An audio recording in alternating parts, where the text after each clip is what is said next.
Now let's talk about traveling convenience and preparation, right? Because that preparation part is key. So everyone says, well, how do I pack my food when I'm traveling? How do I keep it cold? How do I cook it when I get there? So let's go through those little tips and tricks so you can prepare your food with convenience. Assuming you're traveling domestically, there's a few ways that I personally like to pack and prepare my foods. So when I get there, it's already pretty much good to go. I just gotta warm it up. So what I like to do is, in addition to using ice packs, sometimes I actually like to freeze water bottles or freeze bottles of iced tea. And the reason being is when I get there upon arrival, I have something to drink.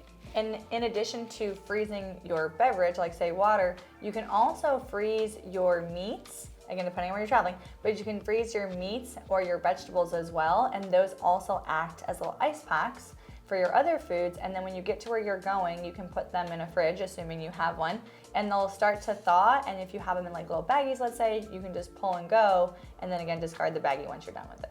And piggybacking off of what you just said, the fridge. Call ahead and see if they have a fridge in the hotel room, if you can request a fridge.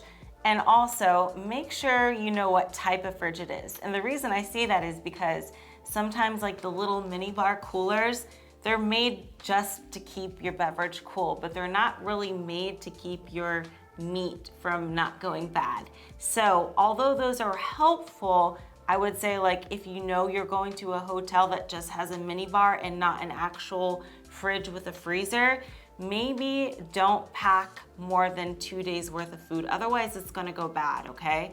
So if you do have a hotel room that has an actual legit mini fridge with a real freezer in it, you can pack more items because it will stay better longer. And of course those fridges are small, so you don't have a lot of space, right?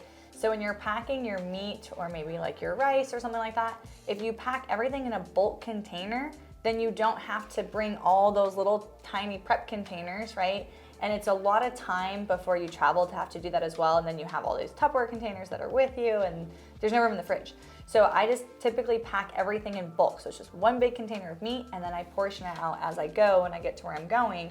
And it just saves a lot of time and hassle and way less to clean up. So I bring 1 or 2 prep containers for the day, portion it for that morning, and I go. Another cool thing you guys can do is order a meal prep service. So if it's within the USA, there are many meal prep services out there. I use Trifecta personally, but it's great because they can actually ship the food to your hotel room. So again, like you just said, make sure you know how big the fridge is because if you order too much, you're not gonna know where to put it. So that's important to take note of. But let's say your hotel room doesn't have any fridge at all, and there's no way you can get one. What have you done before? Typically I resort to dried foods, right? So that's where all those little tips and travel tricks come in.